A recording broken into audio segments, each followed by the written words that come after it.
So what's up mga katambok no? Nandito karon diri sa simbahan sa atong pinangga nga simbahan ang IFI. Tunay na makadiyos at makabayan.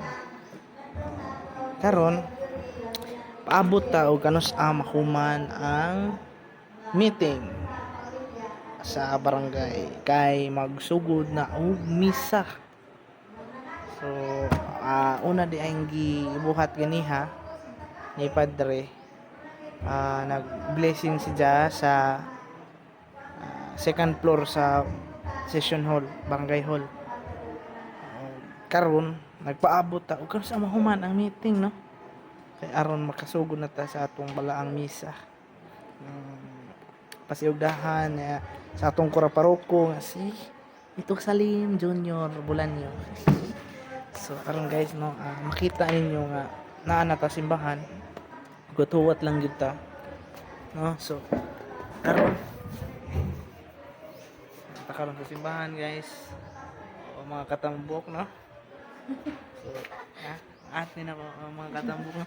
Para hindi siya gnawong ba? Para mignawong no. So karon nag-vlog na ko ron kay way trabaho. Guys, so muna ang ate, mga katambok no nga. Di ni pregnaong jud. Wow, basig anak ni Jess unang body ni Papa. Nga. So ako karon nagproblema ako kay wa pa ko'y plano sa akong kinabuhi no. Ni attempt na ko og sud og seminaryo pero nagisi kini nga pag-attempt no. Siguro plano sa Ginoo nga dili jud ko paraan na naa jay time nga hi likusog na so nag-vlog ra ta karon no.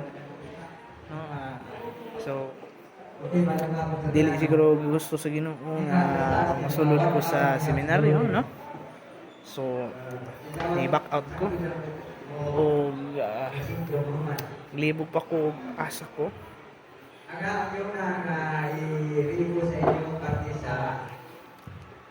karon nag-vlog na raman ko kay para sa kaayusan ng lahat ng Pilipino. What's up? Nagbalik na naman tayo ngayon. Tagalog version na naman tayo mga katambok no. Maraming salamat pala sa mga tao na nag-follow sa aking page, John Joshua page. Maraming salamat sa nag-follow at sana ipagpalain kayo na ng ating Panginoong Diyos. Amen. No. So, ayan, nagbablog na naman tayo ngayong hapon at sana ay magustuhan ninyo ang ating vlog content. So ang ating content ngayon ay wala lang, content lang.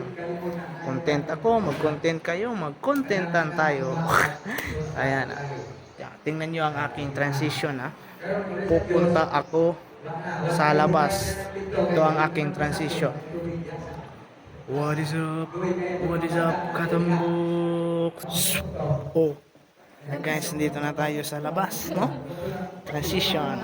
Thank you for watching. Subscribe my YouTube, Facebook page, John Joshua. Just follow and like our videos and photos. So, suportahin ko ninyo para madali ka.